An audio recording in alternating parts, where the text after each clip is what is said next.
بسم الله الرحمن الرحيم ولا تلبسوا الحق بالباطل وتكتموا الحق وأنتم تعلمون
அதிகாலையை வரவேற்பதற்காக சேவல் கூவும் முன்னரே அந்த ஆயிரக்கணக்கான மக்கள் எதை ஆவலுடன் எதிர்பார்த்திருக்கின்றனர்?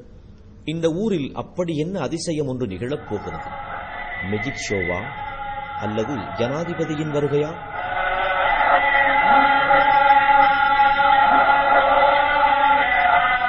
இதோ அவர்கள் வருடக்கணக்காக ஆவலுடன் எதிர்பார்த்திருந்த அந்த கண்கொள்ளா காட்சி.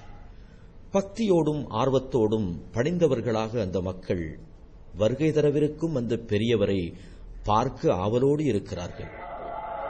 இதோ அந்த மனித புனிதர் வருகிறார். அவர்தான் ஷேக் அகமது தீன் பின் முகம்மது. தன்மானத்தோடு வாழ விரும்பும் மனிதன். இவரது காலடியில் தன்மானத்தை அடகு வைத்துவிட்டு அடிமையைப் போல் குனிந்து கிடக்கின்றானே. இறுதி நபியை விடவும் இவருக்கு ஏன் இத்தனை மரியாதை? ஏன் இத்தனை மரியாதை? இவர் செய்த புனிதமான வேலைதான் என்ன? இவர் சமுதாய மக்களுக்கு செய்த உபகாரங்கள் தான் என்ன? ஆராய்ந்துதான் பார்ப்போம். மககொடை கிராமத்தின் நிலப்பரப்பின் ஒரு பெரும் பகுதியை தனக்கு சொந்தமாக்கிக் கொண்ட இவரது சாம்ராஜ்யம் கண்ணுக்கெட்டாத தூரம் வரை உள்ள விசாலமான தக்கியா சாம்ராஜ்யம். அந்த சாம்ராஜ்ய மக்களை தன் கட்டுப்பாட்டுக்குள் வைத்திருந்த ஷேக் நாயகம் இதோ வருகிறார். எங்க நாயகம் வாராரு, வீட்டுக்குள்ள போகல.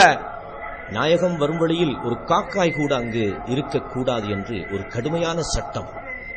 இதோ வருடாந்த உற்சவத்திற்காக வர்ண மின் விளக்குகளால் அலங்கரிக்கப்பட்ட தரீகாவின் தக்கியா. நாயகமே, உங்களை சந்திக்க அரசாங்க பெரியவர்கள் வந்திருக்கிறாங்க. வர சொல்லு. இது என்ன விசித்திரமான நடத்தை? நாயகத்துக்கு முதுகை கூட காட்டாமல் மரியாதையோடு பணிந்து பின்னால் நடக்கும் அளவிற்கு அவர் தெய்வீகமானவரா? அதிகாரமுள்ள அரசனா? அநியாயமாக வெட்டி அகோரமாக கொல்லப்பட்ட அந்த அப்பாவி மனிதர்களின் ஜனாசாக்கள் சந்தூக்கில் வைக்கப்பட்டு தூக்கப்படுகின்றன. ஆயிரக்கணக்கான மக்கள் வெள்ளத்தின் கைகளால் அது ஏந்தப்பட்டு எரிந்து போன உள்ளங்களுடன், குளமான கண்களுடன், வாய் முனங்கும் ஏக்கத்தின் வார்த்தைகளுடன் அந்த மக்களின் கால்கள் நகர்ந்தன. வாப்பா வாப்பா போகாதீங்க, வாப்பா எங்கட வாப்பாவை கூட்டிக் கொண்டு போகாதீங்க. வீட்டுக்குள்ளே இருந்த பிஞ்சு மழலை உள்ளங்கள் நிரந்தரமாக தங்களை பிரியும் தந்தைக்காக ஏங்குகின்றன. உள்ளே ஒரு பெண் புலம்பித் தள்ளும் மனதின் ஏக்கங்களோடு தன்னோடு வாழ்க்கையை பகிர்ந்த அன்பு கணவனை பெறுகின்றாள். நிரந்தரமாக, என்றும் நிரந்தரமாக. தனக்காக மனம் நொந்து போன ஆயிரக்கணக்கான மக்களோடு உயிரற்ற உடலாக அந்த இரு மனிதர்களும் வேர்வலை மககுட மையவாடியை நோக்கி கொண்டு செல்லப்படுகிறார்கள். ஆயிரக்கணக்கான மக்கள் கூட்டம் அந்த இரு ஜனாசாக்களுக்காக தொழுகையில் கலந்து கொண்டு அடுத்த தருவாயில் இதோ ஜனாசா தொழுகை உரை நிகழ்த்தப்படுகிறது. உள்ளத்தில் கடுகளவும் இரக்கமின்றி அகோரமாக கொல்லப்பட்ட அந்த இரு மனிதர்களுக்காக கூடியிருந்த அந்த மாபெரும் சனத்தொகைக்கு மனிதாபிமானத்தை உணர்த்தச் செய்யும் உரையின் நடுவில் இதோ ஒரு அப்பாவியான, அன்றைய நாளில் அனாதை என்ற பட்டம் சுமந்த குழந்தை காட்டப்படுகிறது. அந்த மக்களின் கண்களில் குளமான கண்ணீர்கள் தாடிகளை நனைக்கின்றன. ஏன் இந்த சங்கடமான நிலைமை? ஏன் இப்படி ஒரு அநியாயமான சம்பவம்? வாழ முடிந்த அந்த ஆரோக்கியமான வயதில் அல்லாவுக்காகவே அந்த பள்ளிவாசலில் உழைத்து இஸ்லாத்தை உறுதியாக நம்பிய அந்த மனிதர்களின் உயிருக்கு பதில் சொல்வது யார்? அவர்களின் அரவணைப்பில் வளர்ந்த அப்பாவி பெண்களான மனைவியின் வாழ்க்கை துணையை அறுத்து ஆதரவற்ற விதவையாக்கிய பாவத்திற்கு பதில் சொல்வது யார்? அவர்களின் அறிவூட்டலில், வழிநடத்தலில், சம்பாதிப்பில் வளர்ந்து வந்த குழந்தைகளின் இழப்பிற்கு, மனத்தாக்கத்திற்கு அமைதி சொல்வது யார்? தந்தையை தேடி தேடி விரைந்து விரைந்து ஏங்கி அழும் அந்த 10 மாத பிஞ்சி குழந்தைக்கு ஆறுதல் சொல்வது யார்? அநியாயம் செய்த கொலை வெறி பிடித்த கொடுமைக்காரர்களே, இந்த அநியாயத்தை நீங்கள் கண்டு உள்ளம் உருகி இரு சொட்டு கண்ணீர் வடித்து மௌனிகளாக இருக்க வேண்டாம். அநியாயத்தை தட்டிக் கேட்க, இந்த அநியாயத்திற்கு முடிவு கட்ட முன்வாருங்கள், தயாராகுங்கள். உங்கள் முஸ்லிம் சகோதரருக்கு நடந்த அசம்பாவிதத்தை உணர்வின்றி மறந்து இருந்தால் நிச்சயமாக இன்னும் ஒரு காலம் உங்கள் அன்பு கணவனை, மனைவியை, பிள்ளைகளை அநியாயமாக கொல்லும் காலம் வரும்.